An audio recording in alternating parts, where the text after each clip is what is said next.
Hey guys, what's going on? And welcome to Shifting Lanes. My name's Chad, and that is my Project Volvo C30. If you're new to the channel, thank you so much for tuning in. If you like what you see at the end of this video, please consider subscribing. If you're a returning viewer, thank you so much for all your support. But the last time you saw this car, I was just this close to beating Greg in the 8th mile. But in the end of the day, I fell about a 10th and a half short of beating the V70R. Now that is something that has weighed pretty heavily on me. I was racking my brain trying to figure out was it the car? Was it me? Was it something I could have done differently? Why did I narrowly miss beating Greg when I was over 2 seconds faster to 60, but yet the VR blitzed me in the second half of the race? After thinking about it for a long time, I came up with 2 theories. The first theory is wheel spin. Now, I did have a little too much wheel spin off the line. I tried to mitigate that by immediately shifting into second gear. I wonder if I had tried to modulate the throttle a little bit better and wait to go into second gear, if that would have helped. The second thing, and also the reason we're here today, is the way this engine performs. The way this engine with the stock K04 turbocharger on here it comes on super quick. It comes on real early, which is super nice. However, as I'll show you, the torque curve kind of does one of these.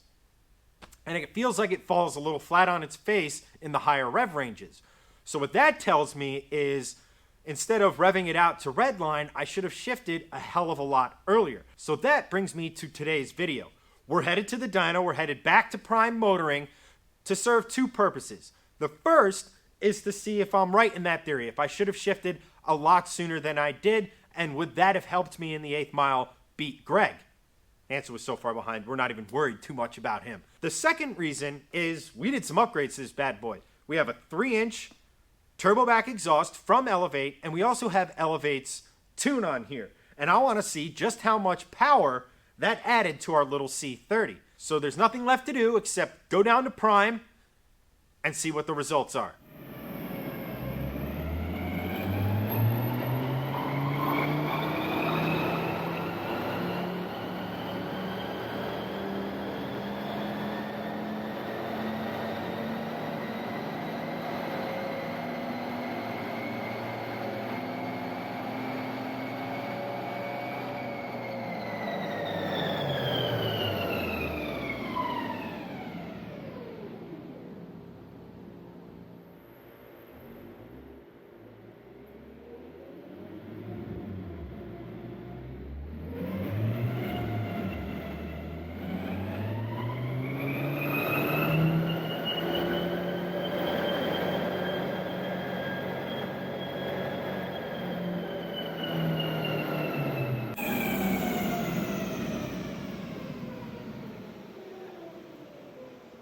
So this was after our second pull, and it's never a good sign when your car's on the dyno and both guys working wave you to come over. My heart was immediately in my chest. I thought something broke on the car even though I didn't hear anything. I thought something was up. I thought basically all those bad thoughts that go through your head when people who are ringing your car out to see just how much power it makes call you over in almost a near frantic state. Luckily, all that was happening is that Dimitri, the guy who was running the dyno for me today, he called me over and he said, "Hey, we're making almost exactly the same numbers we did. Didn't you do work to this car?" So I explained to him the mod list. So we did the wheels and tires, which shouldn't affect the dyno at all. We did the turbo control valve, but that was on there the first time we did the dyno. So that shouldn't really be affecting these numbers too much. And I did the downpipe and exhaust from Elevate as well as Elevate's tune. Now before we go much further, I just want to make it really clear with you guys. All the stuff you see that I've gotten from Elevate, I've actually paid for. They haven't paid for me. They haven't paid for these products to be in this video series or anything like that. I just really like their customer service. I like their availability of parts. They ship things out really, really quick. And that's why I've been using Elevate thus far. Back to the dyno. So he looks at me and he goes, "That's really, really odd." And much to my astonishment, I was expecting way bigger horsepower numbers. then a gain of, I think, 7 horsepower. We'll get to the dyno in a second, and I'll explain what's going on. So I was a little dumbfounded. And then I noticed something. On the peak torque, we were way above where we were on stock. We were putting down pretty big torque numbers. So we reflashed the ECU just to make sure everything with the tune was going on okay, and then we went for a third pull.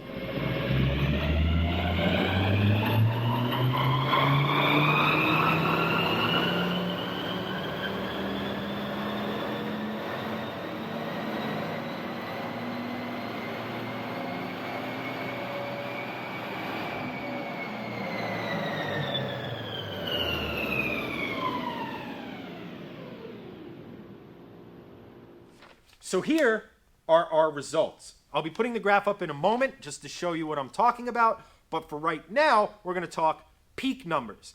Horsepower. Stock, we did 214 to the front wheels. Tuned, and in the exhaust, we did 221. Not that much of a gain, but we'll get to that in a second. Torque. Here's where we picked up a ton.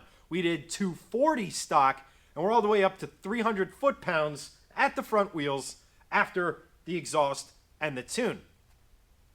Now, as we inspect the graph closer, we can see that we actually gained a lot more in horsepower than we originally thought, than just the peak numbers. So if you look at about from roughly 2,500 RPM all the way out to 4,500 RPM, you can see that space between the graph. You can see we gained a lot. In some cases, if we're looking at it, say around 3,300 RPM, we gained nearly 30 horsepower. Now, that's a significant amount of horsepower, and that's right where we feel it. That's what led to, Greg making, well, these noises. Holy crap, yes! Okay. And then if you look at torque versus stock, you can see again, we made massive gains above the stock curve. So after looking at the graph in greater detail, we definitely gained a lot of power, and a lot of power very early on in the rev range. That led to us having a little too much wheel spin, which means I should have probably launched a little bit lower and been a little bit more delicate on the throttle. But the big takeaway, the second theory we had, is I should have definitely shifted a lot sooner from second to third in order to beat Greg in the V70R. Had I done that, there's no doubt in my mind I would have come out on top, and he would have been left searching for answers, searching for why the little C30 that came with way less horsepower stock was crushing his V70R. The second thing to come out of the dyno today is that basically, to a man, everyone at the dyno said I had small turbo problems. Basically, when the turbo's too small, you see it spool up real quick, get very good numbers very early on in the rev range, but the car in the higher revs falls flat on its face. Now, I am investigating bigger turbos. K16 is an option.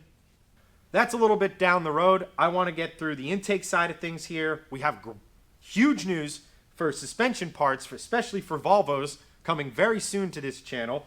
And I want to tackle a couple other things because, to those of you who are familiar with the C30 platform, I'm going to a very fun and very awesome event this upcoming spring. Some of you have heard of the road. It's the Tail of the Dragon. Some of you even know or may have even attended the C30 event that goes on there every spring.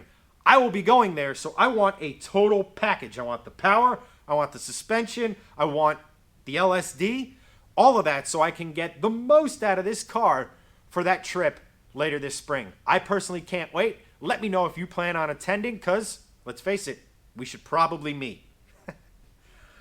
But that's our second trip to the dyno done, guys. Let me know what you think in the comments below. I think they're actually very interesting. I do also agree with the guys at the dyno. I think we need a bigger turbo, but we may have to wait for that.